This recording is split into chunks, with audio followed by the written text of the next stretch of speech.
Con la clase de hoy empezamos a transitar la segunda mitad de este breve curso sobre la masonería y me pareció oportuno para empezar la clase hacer una breve recapitulación panorámica de lo que ya hemos visto.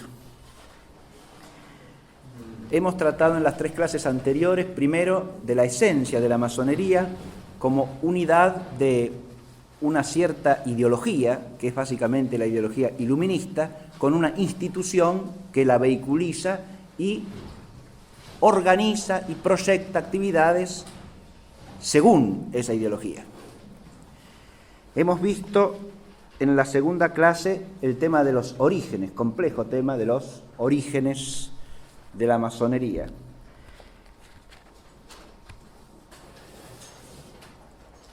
En un libro que está publicado en Francia en el año 1999, que se llama El secreto de los francmasones, de Jacques Ploncard d'Assac, al referirse al tema del origen, dice así: Charles Bernardin, masón él mismo, estableció que sobre 200 obras publicadas antes de 1909 y consagradas a la francmasonería, 200 obras, ¿no? 28 autores remontaban los orígenes a los constructores de la Edad Media, 5 a los cruzados, 12 a los templarios, 9 a la Roma antigua, 7 al Génesis, 6 a los judíos, 18 al Egipto antiguo, 3 al diluvio, 15 a la creación del mundo. Esto lo leo simplemente para que se advierta cómo ese tema de los orígenes puede ser traído y llevado desde múltiples ángulos y da siempre origen a controversias a su vez, ¿no? Pero yo traté de fijar los orígenes en el sentido histórico inmediato, fundamentalmente en un horizonte histórico en el que convergen el protestantismo y lo que podríamos llamar el desencanto o el cansancio de lo sobrenatural y de la fe que cae sobre la cristiandad europea a partir del siglo XVII, ¿no? Ahí tenemos que buscar los orígenes inmediatos. Después, remotamente, uno puede buscar otros antecedentes, como he dicho, y analogías.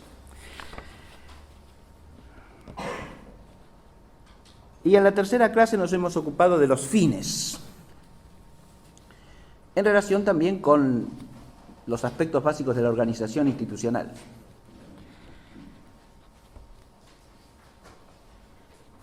La finalidad fundamental la situamos en nuestra última clase en ese lema de el nuevo orden de los siglos, ¿verdad? Establecer el orden nuevo de todas las cosas, barriendo con el antiguo, ¿no? Hay que demoler para después construir.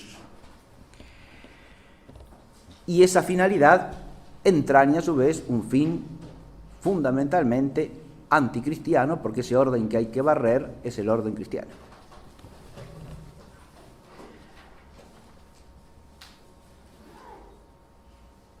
No alcancé a desarrollar en la clase pasada el tema de la relación entre los fines y las estrategias, y por eso quería hacer hoy también un breve panorama de eso, porque cuando se habla de las estrategias masónicas, que obviamente son los grandes medios para instalar los fines inmediatos o mediatos, hay que hacer alusión a estrategias ideológicas y a estrategias prácticas.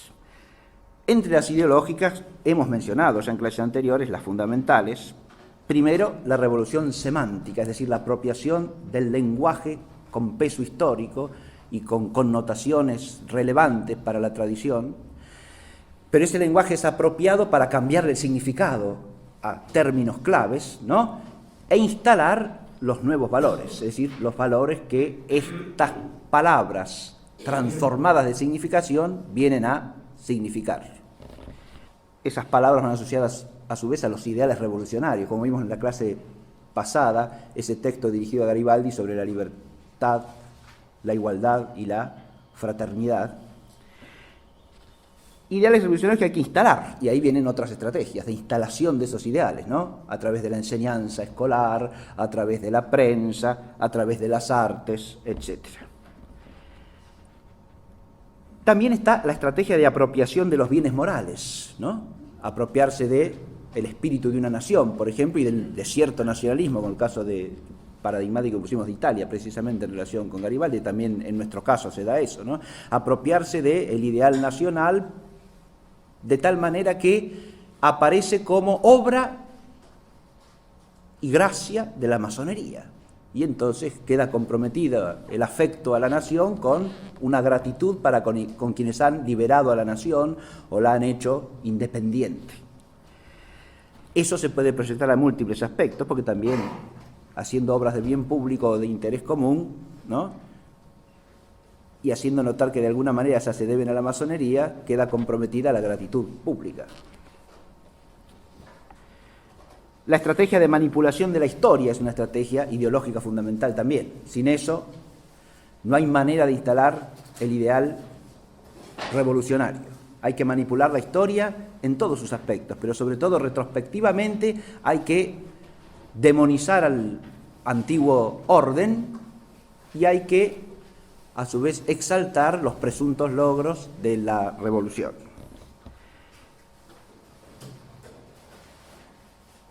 Y luego tenemos las estrategias prácticas, por supuesto, la destrucción de la República Cristiana por medio de revolución político-institucional, la destrucción de la familia cristiana, la destrucción de la cultura cristiana y, como fin último, estratégico, la destrucción de la Iglesia.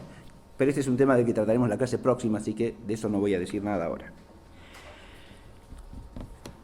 El establecimiento de un Estado revolucionario como estrategia es el gozne entre ambos aspectos, el ideológico y el práctico. Estado revolucionario es un concepto que uno puede decir es hasta una contradicción en los términos. Claro que sí, porque el Estado existe para ordenar el todo al bien común. Pero si el Estado es intrínsecamente revolucionario, existe para generar el conflicto y desarrollarlo, una dialéctica de conflicto, para decirlo en términos claros, y convertir eso en la vida misma de la sociedad, ¿no? Y eso es lo que hace el Estado revolucionario. Disocia para establecer al Estado como el superior a la disociación y por lo tanto una suerte de pequeño Dios que está más allá de las partes. Pero todas estas estrategias ideológicas o prácticas que se han ido imponiendo victoriosamente en amplios sectores de la vida pública y privada de nuestras sociedades, no tendrían la eficacia que han tenido y que tienen si no fuese porque detrás de ellos hay lo que podríamos llamar una cierta religiosidad, un espíritu religioso. Ahí nos enfrentamos con la tesis fundamental que yo quiero exponer en esta clase de hoy. Y es cómo se explica la eficacia del complejo masónico desde el plano humano. Y la explicación fundamental está, según me parece a mí, en su raíz religiosa. Su raíz religiosa. Este es un tema sobre el cual también hay amplia bibliografía. Yo voy a citar solamente una cosa. Hace unos pocos años, él, que era entonces ministro de Educación de Francia, Vincent Peillon, presentó un libro suyo en el que hablaba de el carácter incompleto de la Revolución Francesa. Y hace una historia de por qué la Revolución Francesa había quedado incompleta. Se refiere a la Revolución de 1789. Y la tesis central del libro, ¿cuál es? Que la Revolución de 1789 fue una revolución política, pero no llegó a ser una revolución en los espíritus. Fue material, pero no fue espiritual. Y no fue espiritual, ¿por qué? Y porque la espiritualidad quedó en manos de la Iglesia Católica. Entonces él desarrolla el planteo de esa problemática en los ideólogos de la continuidad de la revolución a lo largo del siglo XIX francés, hasta llegar a fines del XIX, principios del XX. Él se había escrito un libro sobre Jean Jaurès que se llama Jean Jaurès y la religión socialista. En este otro libro retoma la temática y sostiene que el problema fundamental, ¿cuál era? El problema fundamental era que a la revolución le faltaba apropiarse de la espiritualidad religiosa del pueblo francés, que era incompatible con el Estado revolucionario moderno. ¿Por qué? Y porque los franceses eran católicos. Ese Estado revolucionario había triunfado en Inglaterra, había triunfado en Estados Unidos, ¿pero por qué? Y porque la población era protestante, y el protestantismo era la forma de cristianismo adaptada a la modernidad. En cambio, el catolicismo era incompatible con las libertades modernas, con la concepción moderna del Estado. Había, por lo tanto, que hacer una de dos cosas, dice Pellion: o protestantizar Francia, lo que se intentó, dice, pero no tuvo éxito, o crear una nueva espiritualidad religiosa que pudiese sustituir al catolicismo, y ahí es donde viene lo que él llama el laicismo como religión. Es decir, una religiosidad que es la religiosidad laicista, la religiosidad secularista, la religiosidad inmanentista, podríamos decir, para terminar, la religiosidad iluminista masónica, ¿no? Fíjense ustedes que el autor de este libro que estoy resumiendo brevemente fue ministro de Educación de Francia entre el año 2012 y 2014.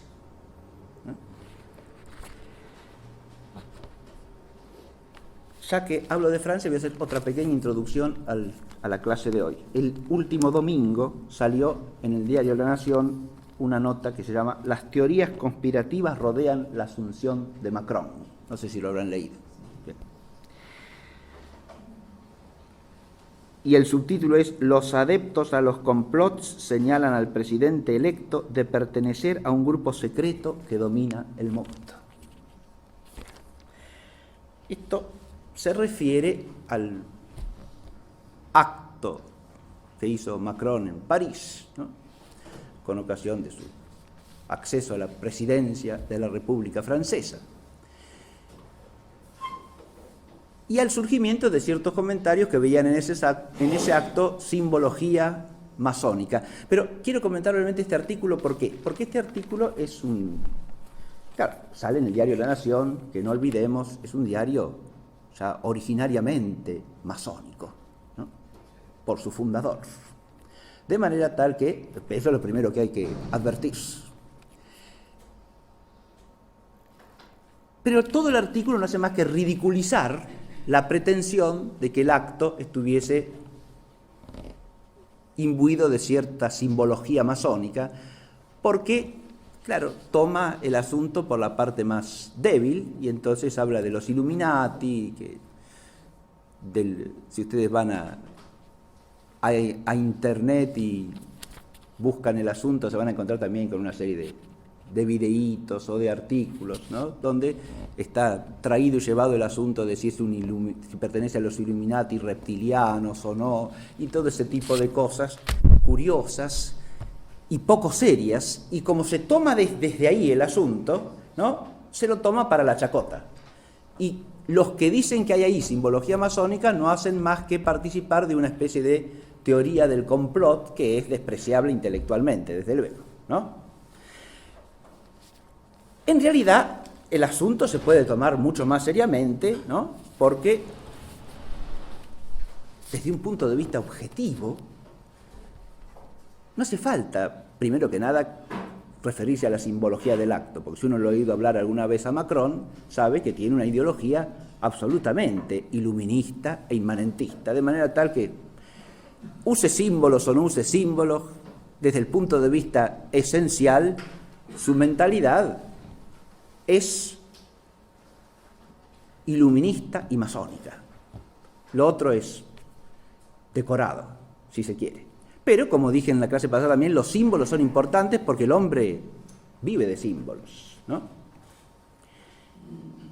Y prescindiendo del asunto de los Illuminati, digo esto brevemente, ¿no?, pero la secta masónica llamada de los Illuminati es una organización que surge en Baviera, eso lo resume brevemente el mismo artículo, a fines del siglo XVIII, organizada por Adam Weishaupt.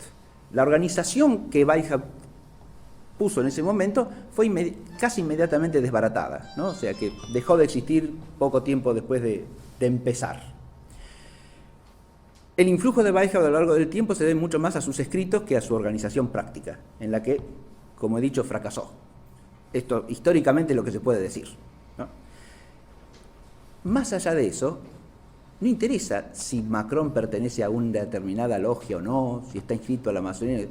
Lo que interesa es cómo obra y cuál es su pensamiento, ¿está claro?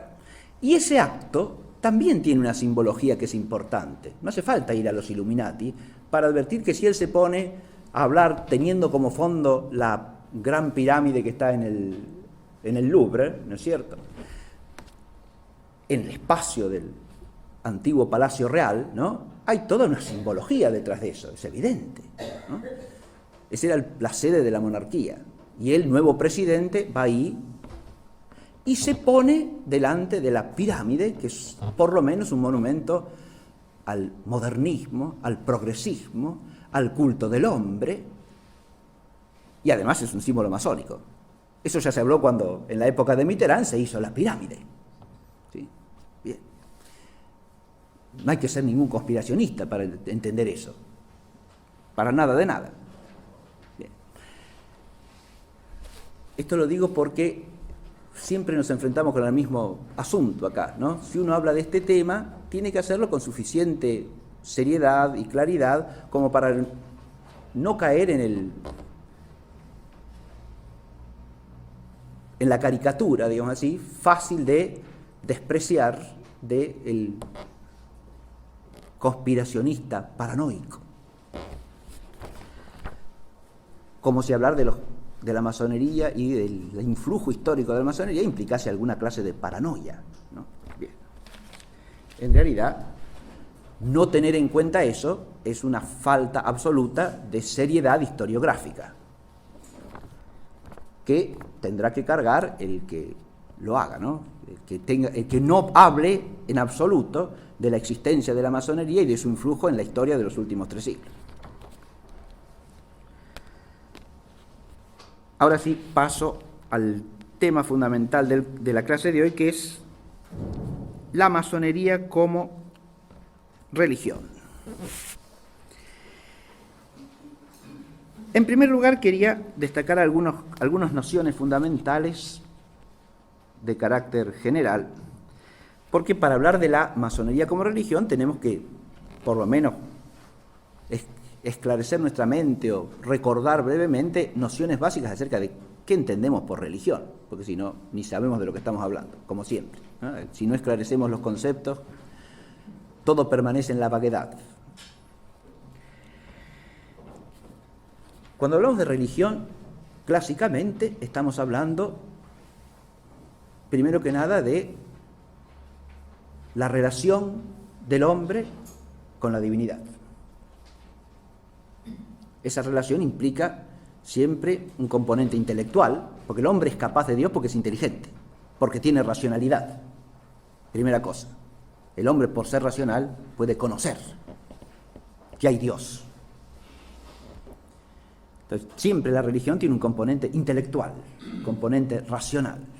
Tiene también un componente volitivo, porque al conocer que hay Dios, el hombre no puede dejar de preguntarse cómo debe relacionarse con Dios y qué exige la divinidad de él.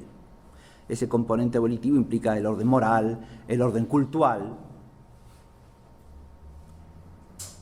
Y también hay una componente afectiva, si se quiere, que es consecuente a esa voluntad, porque en cuanto la voluntad está dirigida a ese bien supremo que es la divinidad, obviamente todo lo que atañe a la divinidad es caro al corazón del hombre con un afecto específico, que es lo que se llama la piedad religiosa, ¿no?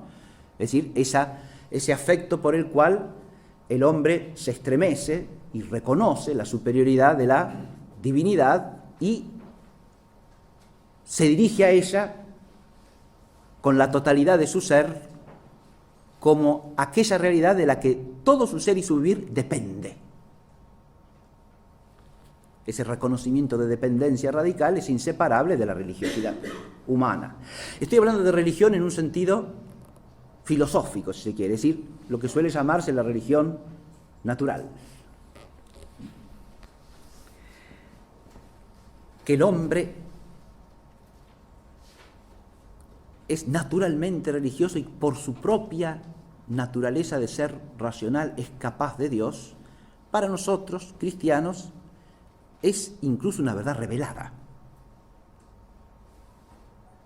Está expresamente, explícitamente en el libro 13, en el capítulo 13 del libro de la sabiduría, donde se dice que los hombres, haciendo uso de su inteligencia, de su razón, contemplando las cosas creadas, pueden por analogía conocer a su autor, tal cual. Y si no lo hacen, son inexcusables. Claro que se pueden perder en las obras, porque son tan bellas las obras de Dios que se pueden extraviar contemplándolas, dice el autor del libro de sabiduría. Eso de alguna manera parecería atenuar su culpa, pero, repite, igualmente son inexcusables si se embelezan con las obras y no reconocen a su autor. Esto lo retoma San Pablo en el capítulo 1 de la Epístola a los Romanos.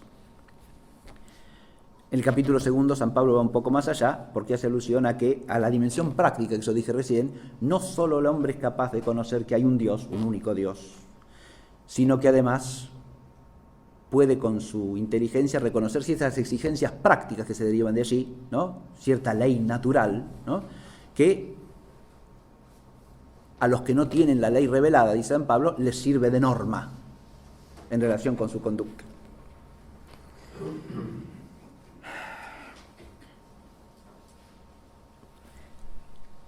De la religión natural hablan también ampliamente los santos padres de la Iglesia. San Agustín, en De Civitate Dei, libro 8, desarrolla toda una exposición de cómo los hombres privados de la luz de la revelación han podido conocer algo de la divinidad, ¿no? Y él ahí menciona 3 caminos o 3 vías, que son los que llaman la teología mítica o poética, la teología civil y la teología filosófica o natural. Solo en esta tercera ve un camino que lleva de alguna manera hacia el único Dios. Las otras las asocia siempre con el politeísmo y por lo tanto con la idolatría, ¿no?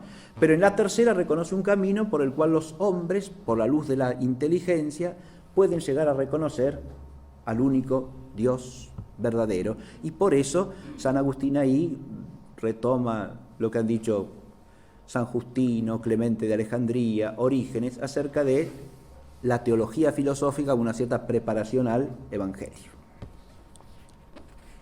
Una predisposición racional que implica que, admitiendo que hay un único Dios y que es omnipotente y que es soberano de todas las cosas, puede aparecer la idea de la posibilidad de una revelación, ¿no? Y de la necesidad de adherirse a esa revelación en cuanto nos conste que viene de Dios.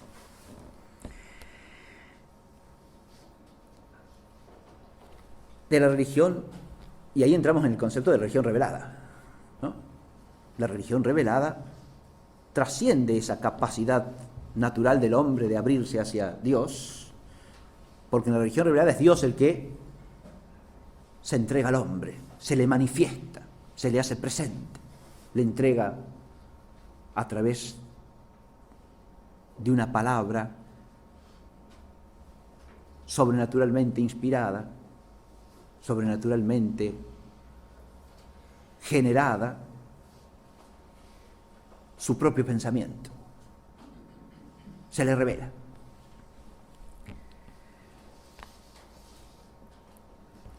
Y al revelársele, le reclama su fe, es decir, la adhesión íntegra, firme, perfecta a esa palabra de Dios.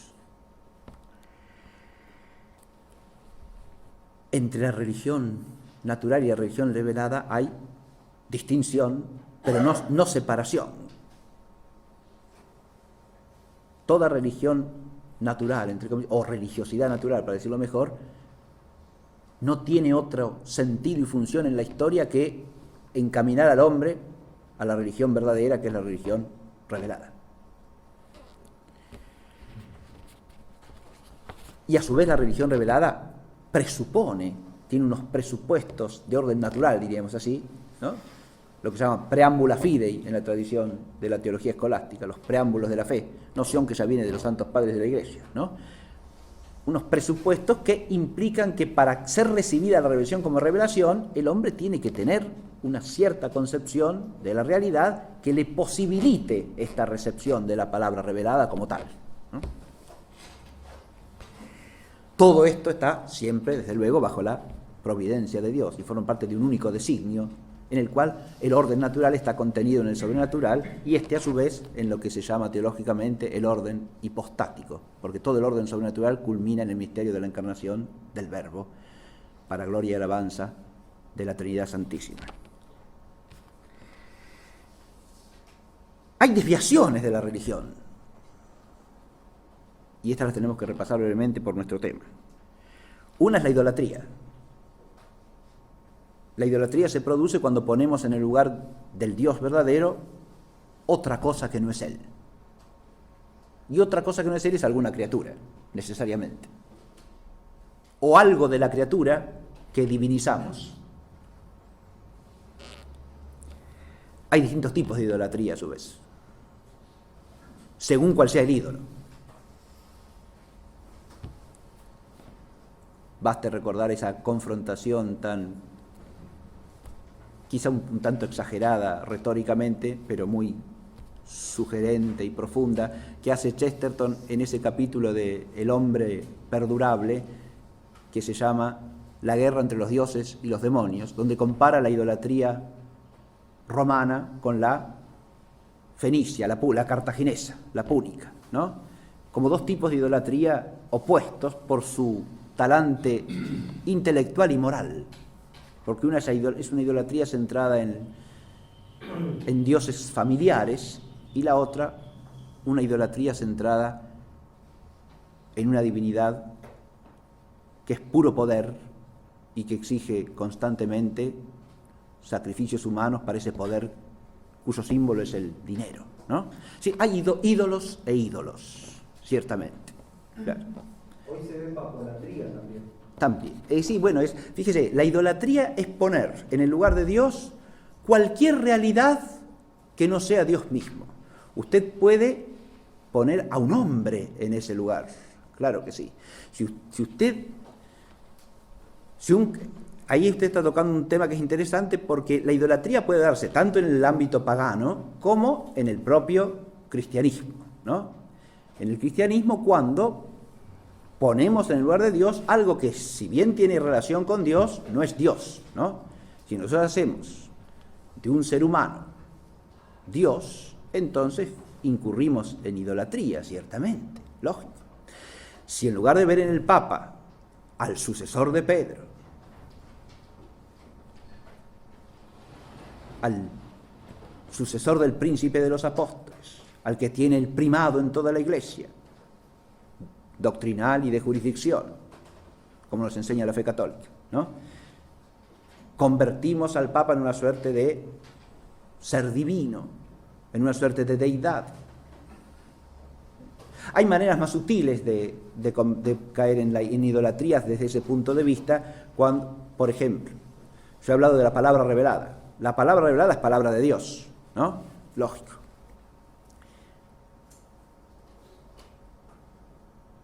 El magisterio de la Iglesia, del Papa y de los obispos, de toda la Iglesia, existe ¿para qué? Para conservar el depósito íntegro de la revelación y transmitirlo con fidelidad.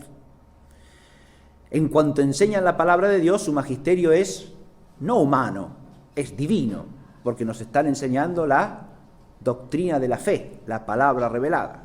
Ahora, si nosotros cada palabra que dice el Papa o un obispo o un sacerdote o un cristiano al que le tenemos mucho aprecio, la convertimos en dogma de fe, ahí hay una idolatría solapada, digamos así, porque estamos identificando a un hombre con el oráculo divino, cosa que sería una forma de idolatría también. Sí, fíjate, la idolatría es un fenómeno complejísimo que abarca múltiples ramificaciones, ¿no?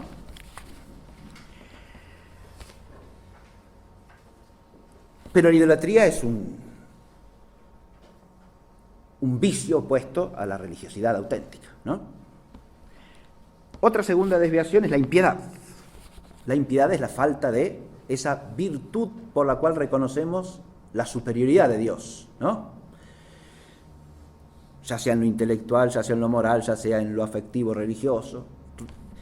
Precisamente la impiedad empieza por el afecto. Cuando se enfría nuestro afecto hacia las cosas santas, hacia las cosas sagradas y hacia Dios mismo, ahí es donde empieza la impiedad.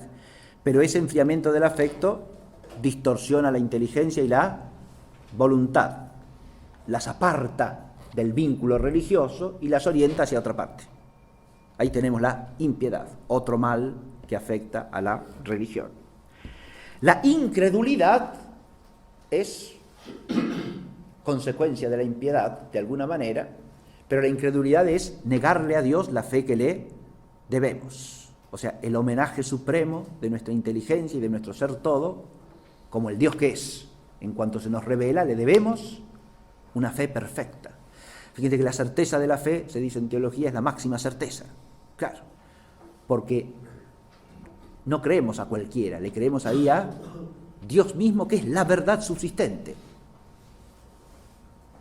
Ninguna certeza puede ser más plena y más firme que esa. Cuando le negamos a Dios la fe que le debemos, ahí caemos en la incredulidad.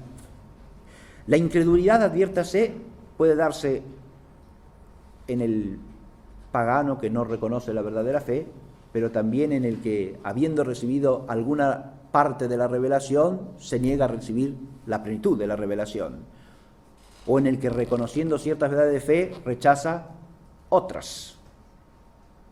Cualquiera de esos casos tenemos incredulidad. Yo creo esto, pero esto otro ya no. Incredulidad, claro.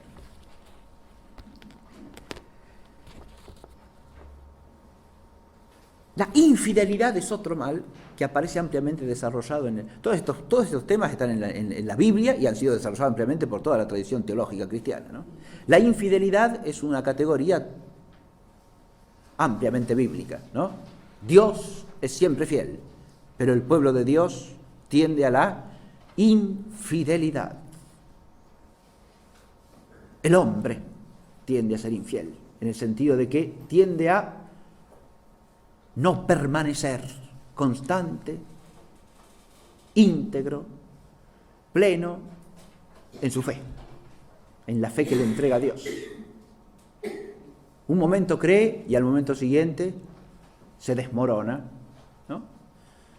En el Antiguo Testamento tenemos múltiples ejemplos de esto. Los profetas recriminan constantemente al pueblo su infidelidad y su falta de constancia en el seguimiento de la palabra de Dios. La fidelidad de Dios permanece para siempre, dice el salmista. ¿Sí? Siempre, siempre. Es eterna como el mismo.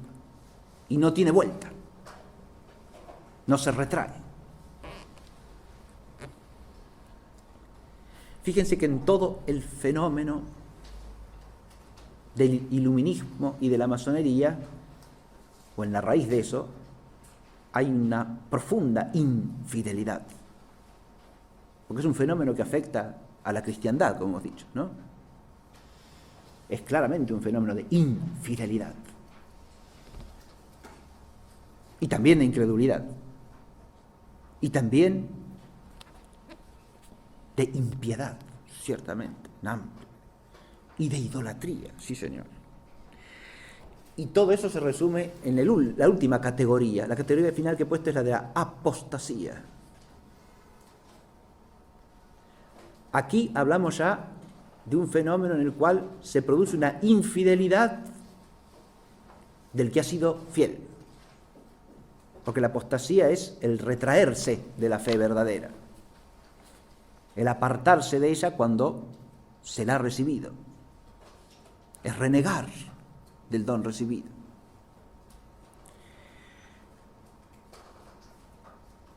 hecho, fíjense que históricamente en el conjunto del panorama del designio de Dios tenemos diversas instancias de apostasía, ¿no?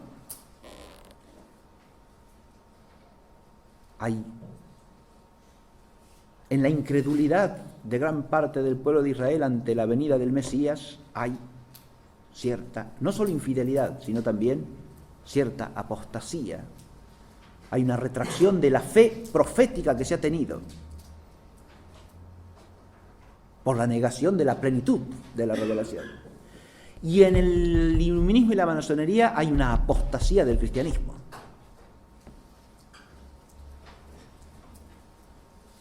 Hay un rechazo de la fe cristiana.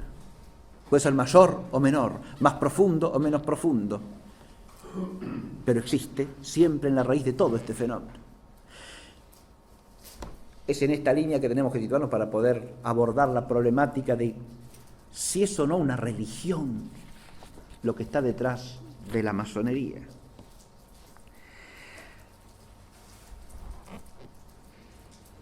Hechas estas apreciaciones preliminares, ya podemos dar una primera respuesta. Hay una religiosidad masónica, hay una religión masónica, la religión laicista, la religión secularista, la religión inmanentista, como diría Pelión. O como dice también Augusto Comte, ahora me voy a referir un poco más, con su religión positivista, ¿no? ¿Religión verdadera? Ciertamente que no. La religión sobrenatural es lo negado, radicalmente. Si ustedes van en el esquema al punto siguiente, hay un elemento constitutivo de la ideología masónica, iluminista masónica, primer elemento, que es el naturalismo. El naturalismo es el rechazo radical de todo el orden sobrenatural, como algo imposible, como algo que no puede existir. Más aún, como algo que es una invención humana con la sola finalidad de dominar unos hombres a otros hombres. Esto aparece en un librito que circuló en Europa desde fines del siglo XVII, que se llama Tratado de los Tres Impostores. Ese librito, de autor anónimo, es uno de los pilares del naturalismo iluminista. Desarrolla la idea de que la religión es algo necesario para el hombre. El hombre es naturalmente religioso. Todas las religiones son básicamente lo mismo. Estoy haciendo un resumen del librito. Todas las religiones son básicamente lo mismo. Son religiones naturales. Vienen de la naturaleza, van hacia la naturaleza, tienen como fin el progreso natural. Las únicas que se dan de ahí son las pretendidas religiones reveladas. Hay que ser tolerante con todas las religiones naturales, pero no hay que tolerar en modo alguno la pretensión de que exista una religión sobrenatural o revelada.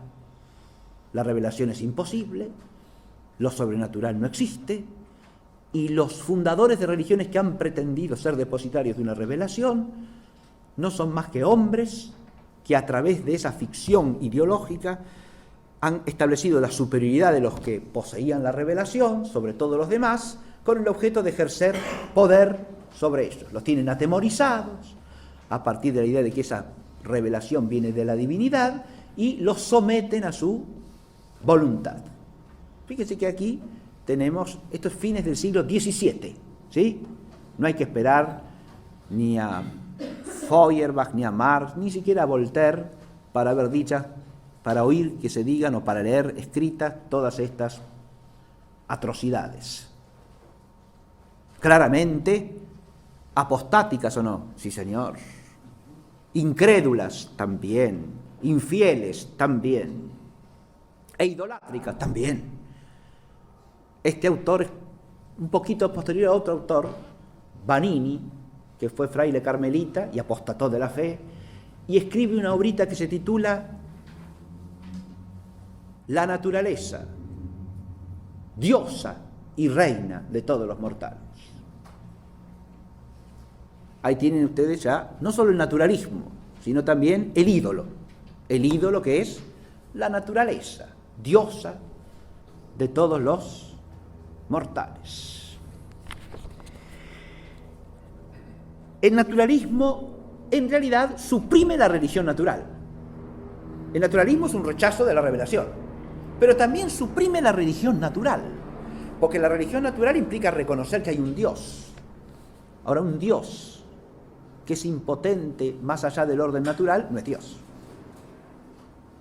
Un Dios que no se puede revelar de alguna manera no es Dios. Un Dios para el cual lo sobrenatural es imposible no es Dios. De modo que el naturalismo típico de la mentalidad iluminista y masónica no solo va contra la religión revelada, sino también suprime la auténtica religión natural, la religiosidad de la naturaleza humana. La suprime, ahora digo otra cosa, corrompiéndola. No la suprime como hecho del ser de la naturaleza humana. Ahí está la paradoja. Porque el ser de las cosas no lo establece ideología humana alguna, por perversa que sea. El ser de las cosas viene de Dios y es siempre el mismo. Entonces el hombre permanece naturalmente religioso. Y acá viene la complicación del problema.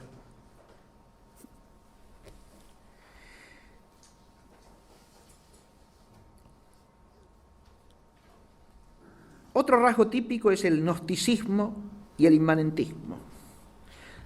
Fíjense que ese naturalismo va asociado a lo que podríamos decir el aspecto o el rostro irreligioso, ¿no?, del iluminismo.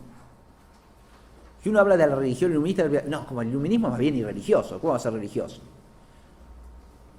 Tiene un costado, una faceta impía, sí señor, hay que demoler. Pero tiene una faceta esotérica. Ahora viene una reelaboración del asunto, la otra cara, ¿no? El inmanentismo se transforma ¿en qué? En gnosticismo. El iluminista nos viene a decir, toda la religión revelada es un cuento, pero hay una sabiduría profunda de la que somos capaces los hombres por nosotros mismos, porque nosotros somos la divinidad. El ser absoluto y nosotros nos identificamos, ¿sí? Basta pensar en Hegel para entender de lo que estoy hablando, ¿sí? El absoluto y la historia se identifican, y la historia es el autodespliegue del absoluto. ¿Y a través de quién se despliega el absoluto como espíritu? Y a través del hombre, que es el ser portador del espíritu. De modo que el hombre y el absoluto vienen a ser lo mismo. Y en cada instancia de la historia el hombre es la divinidad, según la época y según el momento histórico. Hay otras formas de gnosticismo, menos pseudofilosóficas que el sistema hegeliano y más esotéricas, ¿no?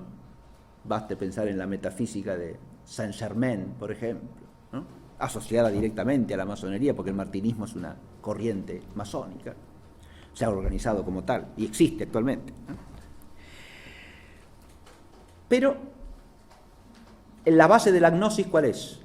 Esa identificación panteística entre la naturaleza y la divinidad, entre la historia y la divinidad, entre el hombre y la divinidad, porque naturaleza e historia culminan en el hombre, de modo que lo auténticamente divino es el hombre mismo, el hombre por sí, el hombre desligado de toda trascendencia.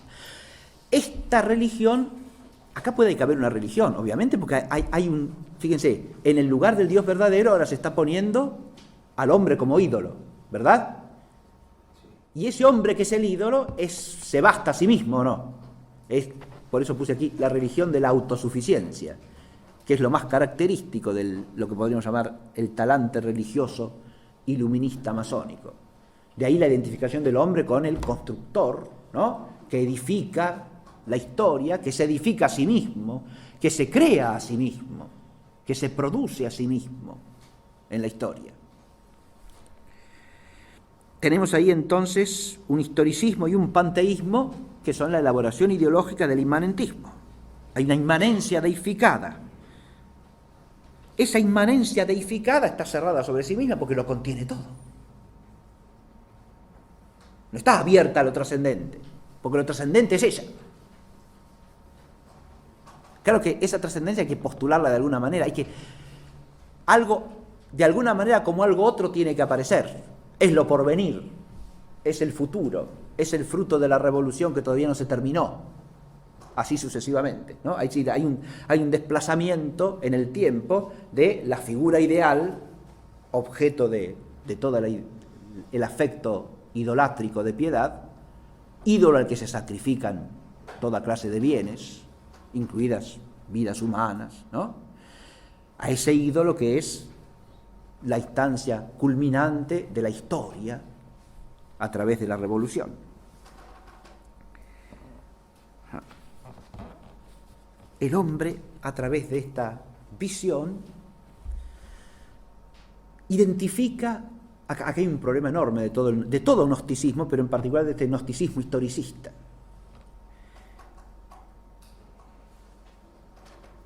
Y es que al deificar la inmanencia, se termina deificando la potencialidad del hombre.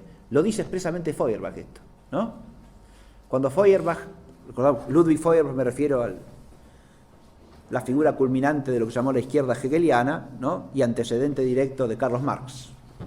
Marx lo considera el máximo materialista antes que él, aunque no suficientemente materialista. Pero Feuerbach, al explicar la religión, dice que Dios no es más que la proyección alienada al exterior de las infinitas potencialidades del hombre.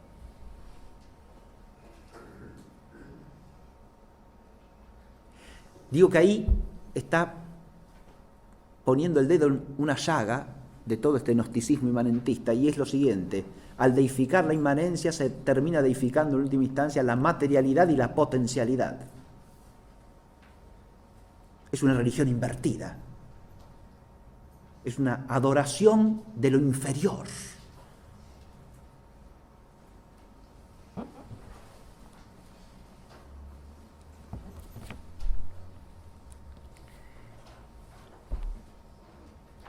La otra visión que quiero desarrollar para complementar esto es lo que podríamos llamar la gran ambigüedad de la religiosidad masónica. En primer lugar tenemos el fenómeno de la irreligiosidad disolvente, se ha eludido eso. Con la religión verdadera hay que arrasar, es ahora lo que hay que barrer para edificar el nuevo templo, ¿no? La irreligiosidad disolvente se manifiesta en múltiples aspectos del discurso iluminista. Son los aspectos críticos del discurso iluminista, los aspectos impíos, ¿no? Los que arremeten contra la superstición, el oscurantismo religioso, la credulidad, y la ridiculizan, ¿no? Los que consideran la religión pura irracionalidad, subjetividad malsana, etcétera, etcétera, etcétera. La religión presentada como mero instrumento de poder, siempre como algo malo, ¿no? Como mero instrumento de poder, de dominación injusta, de opresión, etcétera, etcétera, etcétera. Fanatismo religioso. Fanatismo religioso quiere decir religión. Muy bien. Este es un elemento. Al mismo tiempo, hay otro elemento de la actitud religiosa iluminista masónica, lo que podemos llamar la areligiosidad tolerante. Yo leí en clase anterior el texto que figura en la portada del sitio de la logia masónica argentina, ¿no? Que está afiliada a la Logia Unida de Londres, y se decía allí nosotros no nos adherimos a ninguna religión. Estamos abiertos a la participación de hombres de cualquier procedencia religiosa.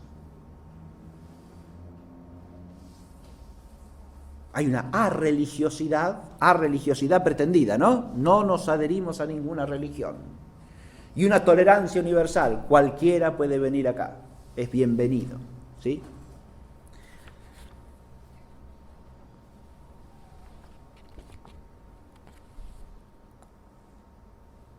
Esta arreligiosidad tolerante hay que tomarla en unión con lo otro, si no, no la entendemos bien, ¿no?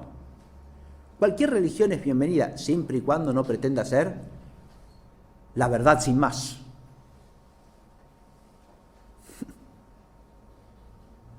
Entonces no cualquier religión es bienvenida, más aún. La religión en sentido pleno, la religión verdadera, no puede ser bienvenida, porque es inseparable de la verdad sin más. El concepto mismo de revelación implica eso. Esta tolerancia naturalista, que es lo que hay que entender, ¿no? Por eso me remonté al Tratado de los Tres Impostores. Todas las religiones son igualmente aceptables, salvo la que pretenda ser la verdadera. Es claro esto. Esto es nuclear en toda la visión iluminista masónica. Pellion, al explicar su libro, dice que a mediados del siglo XIX empiezan a surgir en Francia, dentro de la masonería, intentos de formar una religión universal, donde se integrasen católicos liberales, protestantes liberales, judíos liberales, porque claro, ya en esa época, dice él, las ortodoxias dogmáticas estaban absolutamente en crisis. Ahí lo de la gramática y la conceptualidad están cruzadas por oposición. Católicos, protestantes, judíos hacen de sustantivos y liberal de adjetivo, pero en realidad el sustantivo es liberal. Liberales que por accidente pueden ser católicos, protestantes o judíos. ¿Y liberal qué quiere decir? Inmanentista, idólatra del hombre, que pone la libertad del hombre por encima de todo, en el sentido iluminista. Y ahí ya tenemos la religiosidad iluminista implícita. Irreligiosidad, arreligiosidad tolerante, suprarreligiosidad trascendente. Esta religión universal que le está ahí haciendo aparecer, ¿no?, como un hecho histórico en la segunda mitad del siglo XIX, tiene antecedentes más remotos, por supuesto, Ya lo postulaba Socini, el antitrinitario del siglo XVI, ¿sí?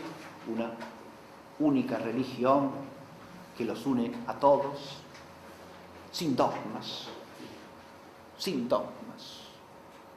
en la libertad del hombre frente a Dios. Esto es una suprarreligiosidad trascendente de todas las religiones positivas. Eso de religiones positivas es una manera de hablar de toda religión como un mero fenómeno histórico. ¿Está claro? Incluidas las religiones reveladas, claro, pero en cuanto a meros fenómenos históricos que se explican históricamente. Es decir, sin ningún fundamento trascendente. Entonces, la religión, la suprarreligión trascendente es la doctrina iluminada, la doctrina ilustrada, ¿no?, que está más allá de esas diferencias de las religiones positivas. Viene a ser como, así como, fíjense, las falsedades son siempre inversiones y réplicas extraviadas de verdades. Esta suprarreligión trascendente frente a las religiones positivas viene a ser como, si uno lo piensa en doctrina jurídica, la ley natural que está por encima de toda legislación positiva, ¿sí? es una ley superior. La legislación positiva es inferior y está subordinada a la ley natural, claro que sí. Así es. Así es. Así es porque si la legislación inferior, la positiva, no es conforme a la ley natural, propiamente no es ley. Claro. Propiamente no es ley, propiamente no ordena, desordena. No es ley. Esto es así, claro. Esta subordinación quiere decir que la ley positiva tiene que ser una especificación de la ley natural, no puede ser otra cosa. Si no entra en el marco de la ley natural, no es verdadera ley. No hace derecho. No le da derecho a nadie.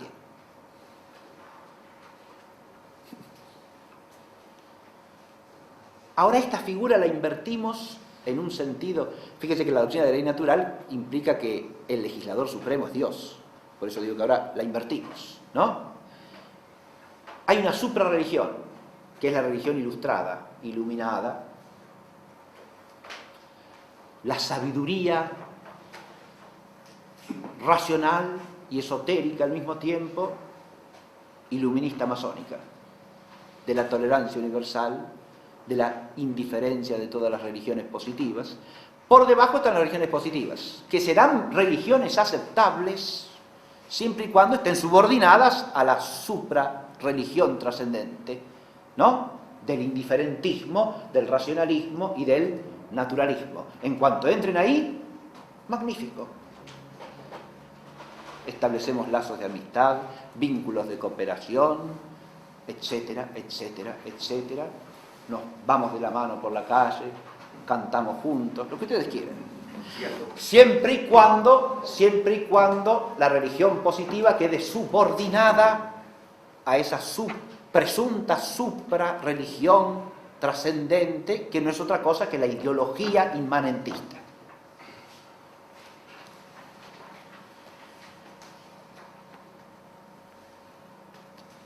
Y sin embargo ahí no termina el asunto, porque hay algo más. Está la irreligión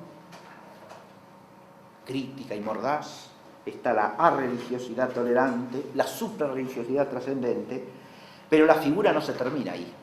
Hay una cuarta figura que es la más profunda, si quiere, es la pseudo-religión. Y ahí es donde encontramos, creo yo, la ubicación conceptual para hablar auténticamente de una religiosidad masónica y de una religiosidad iluminista. El análisis que hace Pellion, que no es más que una continuación de alguna manera de lo que se ha pensado a lo largo de toda la tradición iluminista, y lo mismo que piensa Comte, implica que, ¿qué cosa? Que el hombre es naturalmente religioso y que una civilización, una sociedad cualquiera, solamente se construye con una base religiosa. ¿Por qué fracasó la primera revolución francesa?, se pregunta este hombre. Y porque no alcanzó a convertirse en la religión de los franceses. Así de sencillo. Esa es la explicación que da Comte del fracaso de la revolución francesa. No la inventa Pellion. Es lo que dice Augusto Comte. Toda sociedad necesita de una religión, dice Comte. La sociedad, no solo el hombre individual, la sociedad, por supuesto, porque el hombre no es un ser individual. No somos individuos que viven cada uno en su mundo. No, señor. La sociedad necesita una religión. Es la religión la que en la sociedad es la base de toda la vida social. Claro que sí, porque en la religión se juega la relación del hombre con lo absoluto. Según lo que el hombre considere absoluto, ¿será el orden total de la vida social o no? Y claro, de eso depende. De qué es lo que el hombre considere absoluto. Todo lo demás se subordina a eso. No puede ser de otra manera dada la naturaleza racional del hombre. Al absoluto se subordina lo que es relativo. Claro que sí. La vida social, como la vida personal, necesitan de un absoluto de referencia. Si no, divagan, van a la deriva, no tienen norte, no tienen meta, no tienen orden. Como dice ya la filosofía clásica, sin un bien supremo no hay orden de los bienes. Y no es así. Entonces usted no pone un absoluto de referencia, no hay que ordene la totalidad de los bienes, personalmente y socialmente, insisto. Entonces, como dice, la sociedad sin religión no marcha, no funciona. La religión es el factor de cohesión social. Claro que tiene razón, es así. Por eso no se debe buscar nunca la razón de las grandes transformaciones histórico-sociales en un factor meramente intelectual como puede ser la filosofía o cierta ciencia. No. Eso no cambia la sociedad. Las doctrinas de un filósofo no cambian la vida social. Detrás de un cambio profundo de sociedad o de civilización hay siempre un cambio religioso, una transformación religiosa. Si no hay eso, no hay nada, no hay ningún cambio profundo. En eso están bien Comte y Pelliot. Ahora, ellos lo piensan al servicio de ¿qué? De una transformación en el sentido iluminista. Por lo tanto, postulan ¿qué cosa? Y una religiosidad que les sea conforme. Como dice Comte, en la época positiva de la humanidad, la religión tiene que ser la religión positivista, cuyo objeto de culto, ¿quién es? El gran ser que es la humanidad. Es decir, el género humano visualizado en sus individuos progresivos, los héroes del progreso científico-técnico. ¿Está claro? Ese es el objeto del culto para Comte. Usted puede poner en lugar de eso los héroes de la revolución, los héroes de la independencia, lo que quiera. Usted puede poner héroes de todo tipo ahí. Siempre hombres que representen al gran ser que es la humanidad. Y a eso le tributamos culto, le cantamos himnos, les hacemos ofrendas. Y en última instancia también la ofrenda de la propia vida, porque, como decía Thomas Paine, la única guerra que se justifica es la guerra que es por la libertad del hombre, para conservarla o para recuperarla. Bien. De nuevo aparece el ídolo. El ídolo ahí se llama libertad. ¿De quién? Del hombre, claro, sí. O sea que el ídolo detrás del ídolo es el hombre siempre, ¿no? Sea la libertad, sea la democracia, sea cierta forma de organización social determinada. Es algo humano, que está puesto como absoluto. Y todo se subordina a eso. También la vida del hombre, por supuesto. Ahí puede haber una paradoja, claro, sí, porque el hombre tiene que sacrificarse por el hombre. Y bueno, pero es que ahí hay que advertir algo que es fundamental. La necesidad de otro, como dije hace un rato. La antropolatría como idolatría tiene un problema. Cuando el hombre se dirige a la divinidad, se dirige a lo que es otro, a lo que lo trasciende de alguna manera. Pero si el ídolo es el propio hombre, y el hombre nos trasciende al hombre, momentito. Entonces ahí viene la ideología a desdoblar al hombre. Claro que sí. Hay un hombre y hay otro hombre. El hombre por venir, el hombre liberado, el hombre fruto del progreso que todavía no ha llegado. ¿Sí? El superhombre de Nietzsche. Es un hombre que todavía no ha existido nunca, pero que está llamado a existir. El hombre nuevo. El hombre nuevo de la democracia, del socialismo, de lo que sea, pero el hombre nuevo. Entonces el hombre se desdobla de sí mismo, no este hombre que somos nosotros, sino el hombre nuevo, una perspectiva que es un ideal y al mismo tiempo un objeto de culto, porque el hombre queda hecho otro que sí mismo. Y acá es donde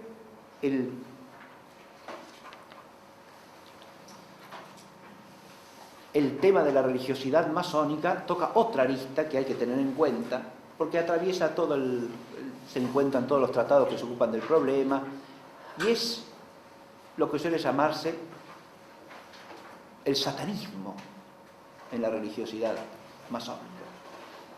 Digo que aparece acá porque el hombre que es otro es por un lado el hombre por venir. Eso hace a lo que podríamos llamar el aspecto pseudomesiánico de la religiosidad iluminista. El hombre por venir.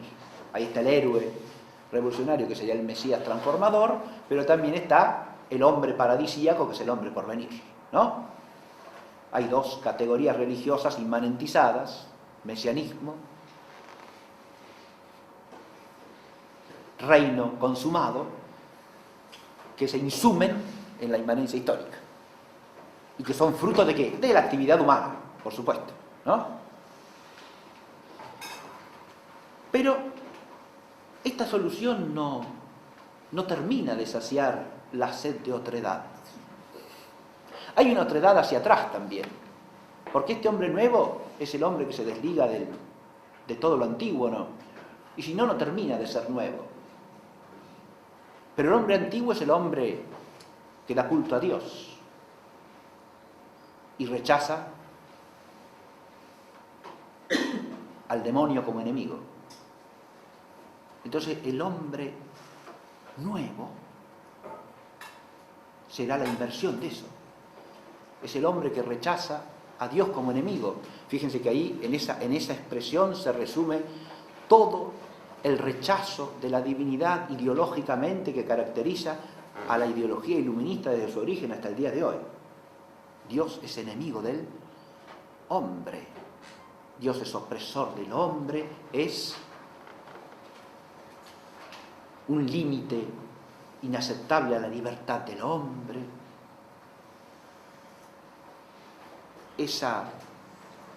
Y entonces será el que rechaza a Dios como enemigo y da culto al demonio. Por eso ese vínculo con el satanismo aparece ya en el siglo XVIII con nitidez, con claridad, en algunos autores que se atreven desde su lugar a manifestar, ¿no? Baste recordar al poeta inglés William Blake.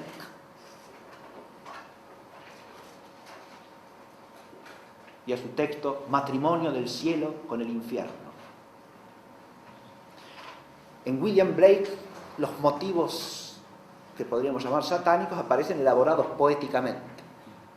Los poetas, como de costumbre, son los que dicen las cosas más claramente y más profundamente también, si son buenos poetas. William Blake ahí manifiesta una ideología que podríamos llamar claramente gnóstica, porque el bien, en realidad, ¿dónde está? Porque ese es el tema de toda la obrita esa que mencioné recién, ¿no? Esa obra poética. ¿Dónde está el bien? El bien es algo opuesto al mal, el cielo al infierno, Dios a Satán. No. Son dos aspectos de lo mismo. El bien y el mal, el cielo y el infierno, la virtud y el vicio. No hay verdadera virtud sin vicio, no hay bien sin mal, no hay Dios sin Satán. Entramos en una especie de dualismo en el cual las cosas existen solamente porque existen sus opuestos. Y el bien definitivo no es más que la conciliación de los opuestos, la verdad y el error, el bien y el mal morales, no son más que dos facetas de lo mismo. Entonces, también hay que adorar al mal, porque sin el mal no habría bien.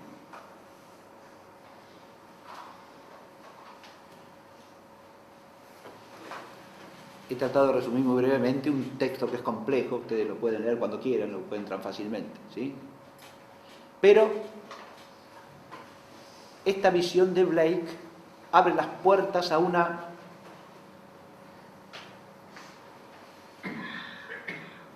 pseudo-religión que en el fondo es antirreligión, ¿no? Porque ya no es solamente un pseudo-mesianismo, la postulación de un falso reino, sino que es la religión invertida, deliberadamente invertida. Y uno se pregunta, ¿para qué? Desde el hombre en orden a la exaltación del hombre, porque en el poema de Blake, cielo, infierno, Satán y Dios no son más que invenciones del hombre, al servicio del hombre, y cuya dialéctica se juega en el hombre, de nuevo. El inmanentismo lo absorbe todo en la inmanencia y no queda lugar para la trascendencia. Ahora, una última reflexión y termino. Sí. Fíjense que esto abre un panorama. He tratado de que el toro de la clase fuese básicamente el curso se llama La Masonería de la Luz de la Teología, la Filosofía y la Historia, y en esta ha prevalecido lo teológico por la fuerza del asunto. Así que, pero lo histórico no está ausente, creo, y lo filosófico tampoco.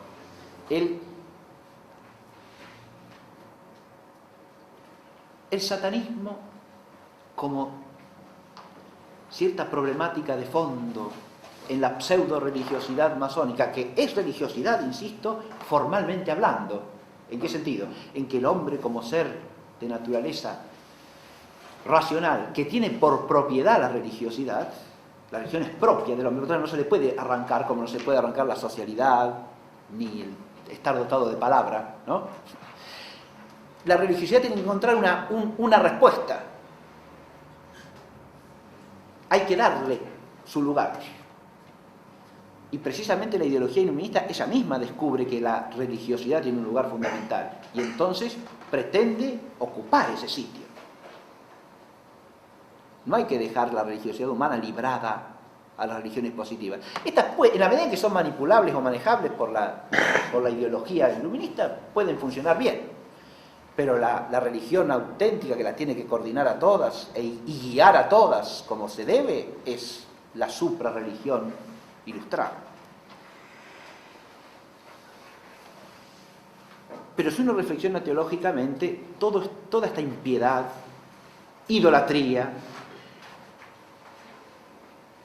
infidelidad y apostasía, desde un punto de vista teológico, no se pueden desprender del influjo demoníaco. Ahora ya dicho en términos teológicos trascendentes. Como dice San Agustín también de Civitate Dei, al hablar de la idolatría de los paganos, los ídolos son básicamente demonios que engañan a los hombres para que les den culto a ellos. ¿Con qué fin? Que no le den culto al Dios verdadero. Nosotros solemos pensar en los ídolos de los paganos como puras invenciones de la mente humana. Eso en gran medida no es más que fruto del racionalismo instalado entre nosotros. Pero San Agustín no piensa así. Más aún, el grueso de los padres de la Iglesia no piensan así. Detrás del fenómeno de la idolatría hay una acción maligna. Y hay incluso, los seres demoníacos son seres espirituales y pueden manifestarse a nivel espiritual. Pueden aparecerse, pueden protagonizar una pseudo-revelación también. Eso también forma parte de toda la tradición teológica. Cuando alguien en la historia de la Iglesia ha pretendido tener una revelación privada, interviene la Iglesia para investigar por qué. Y porque eso puede venir de Dios o no, puede venir de otra parte. Claro. Puede venir del hombre mismo por ser una ilusión o puede tener un origen maligno. Eso es lo que hay que discernir. Pero acá lo que quiero decir es esto, hay una paradoja enorme acá. El hombre que pretende ser Dios del hombre, en realidad es el hombre que se hace esclavo del maligno. Y también esclavo de sí mismo, claro. De lo peor de sí mismo. Ahí está la paradoja, ¿no? Esa autosuficiencia en realidad es una mentira. El hombre nunca es autosuficiente. Dice, claro, es una mentira. Ahora, el que muchos hombres la crean la hace verdad y no, sigue siendo la misma mentira. Y hay una paradoja profunda ahí, y es que el hombre se deshumaniza progresivamente en relación con esa idolatría de sí mismo, porque en la medida en que idolatra a lo inferior, en doble sentido, lo inferior por naturaleza, como dije, la materia y el tiempo, o lo inferior sobrenaturalmente, es decir, al condenado para siempre. En la medida en que se aproxima a lo inferior, se destruye a sí mismo, se deshumaniza, como dije, en el sentido profundo de la plenitud a que está llamada la condición humana, que es no a ser solo ella misma, sino a ser hombre deificado, es decir, transfigurado por el influjo de la gracia de Dios por medio de Cristo Jesús.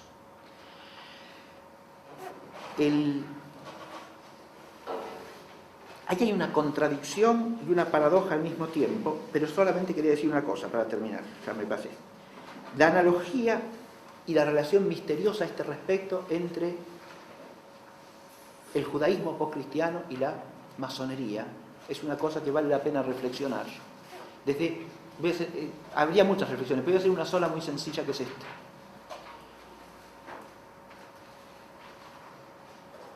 Hay una cosa estremecedora en el relato evangélico de la Pasión, los relatos evangélicos de la Pasión, es cuando, al decir Pilato a la multitud que está reunida, este es vuestro rey, los judíos contestan, no tenemos más rey que el César.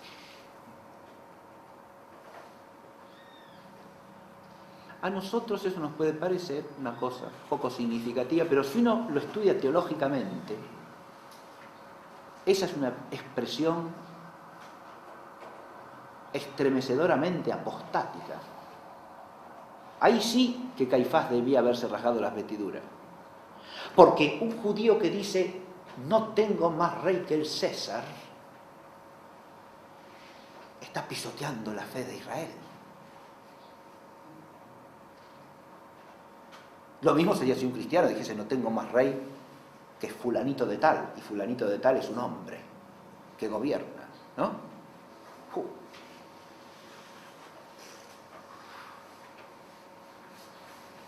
Ha pisoteado su fe.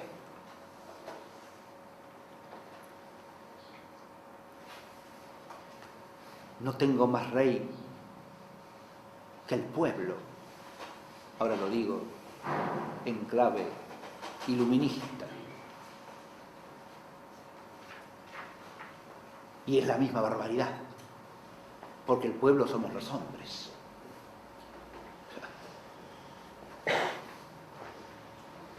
El César y el pueblo son hombres. ¿Pero por qué me remonté a eso?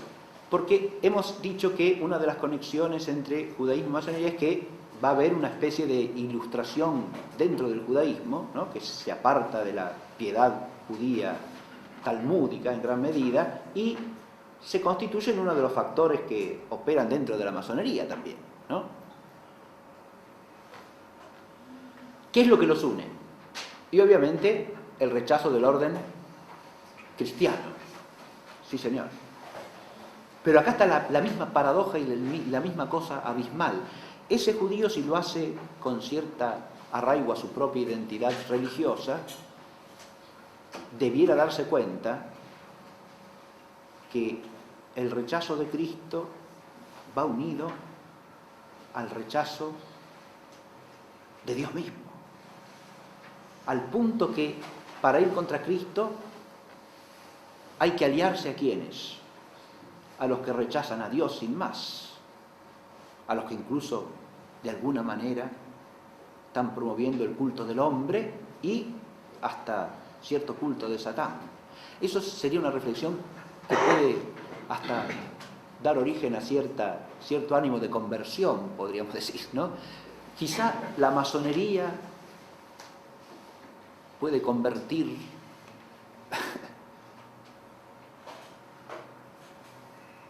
algún judío, se da cuenta. Si se da cuenta de lo que significa cooperar con la masonería. A la inversa, podríamos decir, el masón está procurando exaltar al hombre por encima de todo. Y hay dos figuras que se le pueden aparecer como para hacerle ver que está en un camino de extravío. Primero, que poner al hombre por encima de todo es inseparable del rechazar a Cristo y de unirse a cualquiera que rechace a Cristo, por más que ponga al hombre por debajo de todo. Y eso es lo que pasa siempre, ¿sí? Este mismo Pellion, que dije hace un rato, el francés que fue ministro de Educación de Francia, que es un ideólogo fervorosamente anticristiano, al mismo tiempo es un defensor de la inmigración islámica en Francia y del lugar que los musulmanes deben ocupar en la república y en la sociedad, etcétera, etcétera. Y claro, sí, cuando se trata de descristianizar, cualquier aliado viene bien, ¿verdad? Uno puede decir, bueno, señalar estas contradicciones puede ser ingenuo. Yo creo que no. Yo creo que la racionalidad humana siempre puede despertarse de alguna manera y por lo menos tropezar con algún signo que la haga sacudirse. Más allá de eso, hay que rezar, por supuesto, ¿no? Porque la sola razón no convierte a nadie tampoco, ¿no? Ahí estamos en el misterio, y en el misterio de la gracia de Dios. Una última cosa, para terminar. Esto, cuando uno contempla el avance de esta pseudo-religión masónica en el mundo, que es impresionante, ¿no? Porque acá no estamos hablando de un fenómeno que son 4 gatos locos. No. Más bien, quizá los 4 gatos locos somos nosotros. Pero el asunto es, tampoco es cuestión de número, fíjense. Tampoco es cuestión de número, no interesa el número. El que le interesa el número está perdido. No es así. Nunca ha sido así. A nosotros nos puede provocar la difusión de la pseudo-religiosidad masónica, que es una religión. O sea, una religión, como he dicho, con todas las cautelas que he hecho a lo largo de toda la clase, ¿no es cierto? ¿Sí? La religión puede desanimarnos al ver los poderes que detenta, ¿verdad? Inmensos.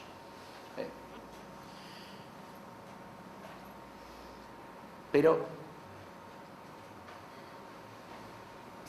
para terminar, recuerdo un pasaje de El Señor de los Anillos, que es un diálogo entre Gandalf y Saruman.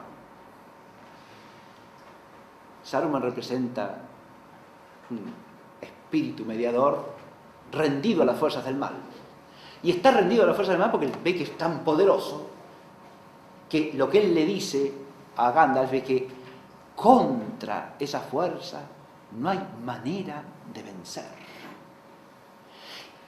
Y en esa expresión está la raíz de una apostasía.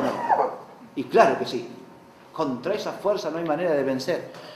Pero ¿cómo no va a haber manera de vencer contra la fuerza que es esencialmente inferior? Porque no tiene a Dios con ella. Por más que la fuerza que responde a la voz de Dios sea pequeñita, y débil y frágil, vasos de barro en los que Dios ha puesto su gracia, siempre, si Dios está contra nosotros, ¿quién contra nosotros? ¿Sí? Esto implica, en el contexto del Señor de los Anillos, un coraje épico, ¿verdad? Sí. No solo en el contexto del Señor de los Anillos. Ahí el poeta como dije hace un rato del otro poeta, este es un poeta luminoso, no oscuro como el otro. Pero acá el poeta también dice la verdad, ¿sí? Ese coraje épico es necesario, ¿sí? Y quiera Dios dárnoslo cuando sea menester. Muchas gracias.